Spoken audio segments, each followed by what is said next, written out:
Hello everyone, welcome back to our channel. इस lecture में हम कैग के बारे में डिस्कस करने वाले हैं, controller and auditor general of India. Okay, so let's begin the session. Controller and auditor general of India कौन से आर्टिकल में कवर्ड है हमारे कॉन्स्टिट्यूशन के? 148 टू 151 में। ओके, 148 में हम कैग से रिलेटेड क्या क्या पावर्स एंड फंक्शंस होंगे वो डिस्कस करते हैं। 151 में कुछ रिपोर्ट्स हैं जो पेश करते हैं। बस ये दो आर्टिकल आपको पता होना चाहिए। वैसे कितने आर्टिकल्स में कवर्ड है ये? 148 से 151। आर्टिकल 76 किससे रिलेटेड है? कल ही हमने डिस्कस किया था, अटॉर्नी जनरल ऑफ इंडिया से। ठीक है, ऐसे बार बार आर्टिकल्स को लर्न करते रहना है। 72 प्रेसिडेंट की कौन सी पावर से डील करता है? पार्डनिंग पावर से। और सेम पावर गवर्नर कौन से उसमें है? 161 में। ठीक है, so article 148 to 151 CAG covered है। ये कैग एक्चुअली होता है क्या और क्या काम होता है ना कैग का? सो हेड होते हैं Indian audits and account department के। देखो, जितना भी गवर्नमेंट खर्च कर रही है ना, जितना भी गवर्नमेंट रिसीव कर रही है, सो कितना रिसीव कर रही है, कितना खर्च कर रही है, उसके बीच में बैलेंस है या नहीं है ना।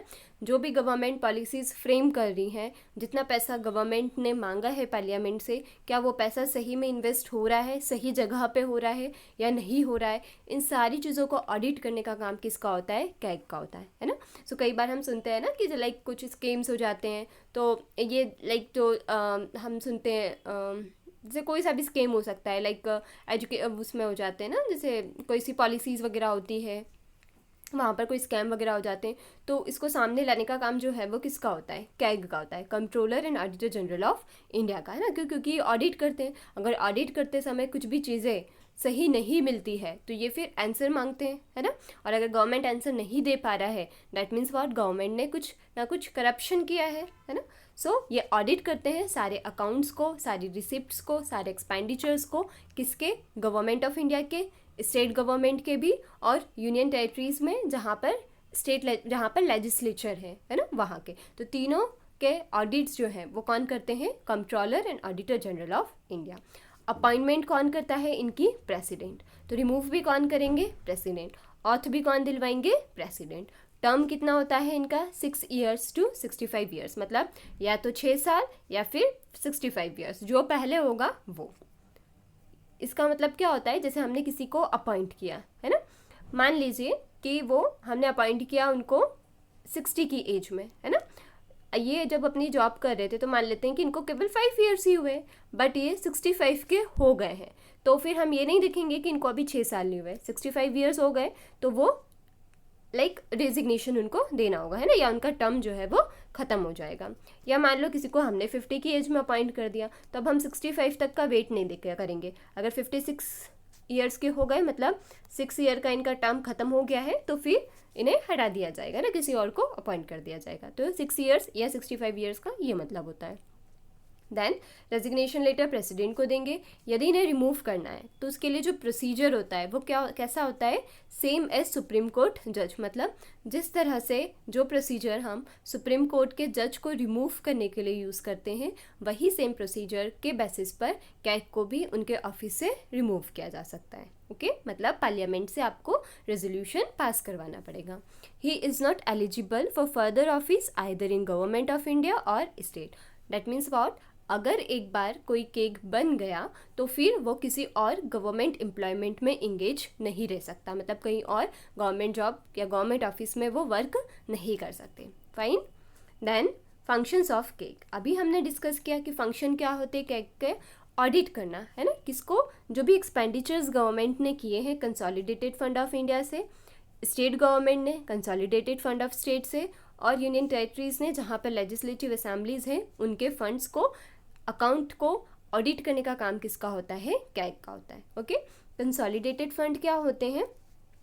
ये लाइक फंड होता है जिसमें कि गवर्नमेंट को जितने भी सारे टैक्सेस में जो हम पैसे देते हैं, है ना, जितनी भी रिसिप्ट्स होती है गवर्नमेंट की, अदर जो भी उनकी इनकम के सोर्सेज है वहाँ से, वो सारा पैसा कहाँ जाता है, कंसोलिडेटेड फंड में। कंटिजेंसी फंड क्या होता है, इसको एक एमरजेंसी फंड के तौर पर यूज़ किया जाता है ना। कंसोलिडेटेड फंड से कुछ अमाउंट यहाँ पर डाल दिया जाता है कि अगर कोई एमरजेंसी वाला सिचुएशन आ गया तो कंटिजेंसी फंड का पैसा जो है वो यूज़ किया जा सकता है। इसको प्रेसिडेंट रेगुलेट करते हैं, है ना।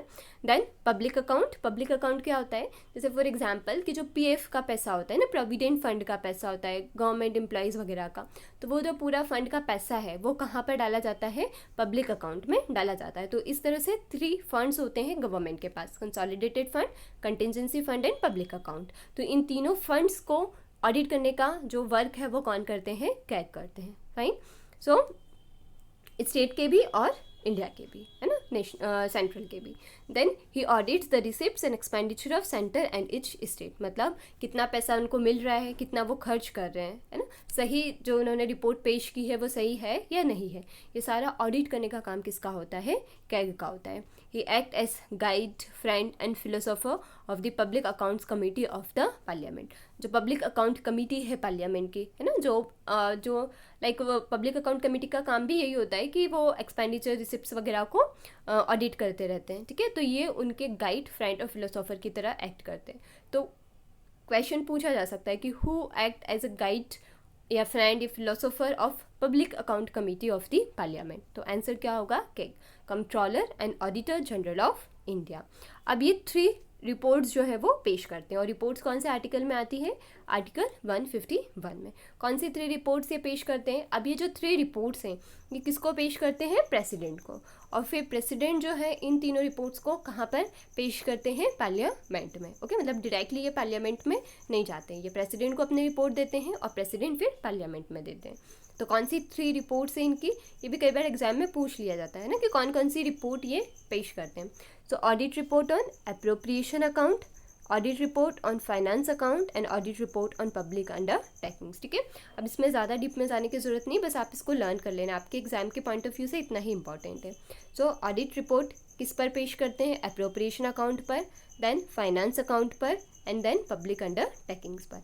ये रिपोर्ट ये किसको पेश करते हैं, प्रेसिडेंट को, और प्रेसिडेंट ये रिपोर्ट कहाँ पर पेश करते हैं, पार्लियामेंट में। फाइन, आई होप आपको ये सब समझ में आ गया होगा। आर्टिकल कौन से आर्टिकल में हमने कैग को कवर किया है, 148 to 151। टर्म कितना है, 6 to 65 ईयर्स। अपॉइंट कौन करते हैं, प्रेसिडेंट। रिमूव कौन करेंगे, प्रेसिडेंट। प्रोसीजर किसकी तरह सिमिलर है, सुप्रीम कोर्ट के जज की तरह। रेजिग्नेशन लेटर देना है तो प्रेसिडेंट को देंगे। फाइन। तो रिपोर्ट पेश करते हैं कौन कौन से, एप्रोप्रिएशन अकाउंट पर, फिनेंस अकाउंट पर एंड पब्लिक अंडरटेकिंग्स पर। कौन कौन सी रिपोर्ट को ये ऑडिट करते हैं, तो consolidated fund of India, state, union territories जहाँ पर लेजिस्लेचर है, कंटिजेंसी फंड को रेगुलेट करते हैं या ऑडिट करते हैं, और पब्लिक अकाउंट्स को भी ऑडिट करते हैं। फिलोसोफर, फ्रेंड की तरह ये कौन सी कमेटी के एक्ट करते हैं, तो public account committee of the parliament. ये पूरा कंक्लूजन हो गया, बस इतनी ही पॉइंट्स आपको इसमें लर्न करना है। राइट, सो नेक्स्ट लेक्चर में मिलते हैं। Thank you.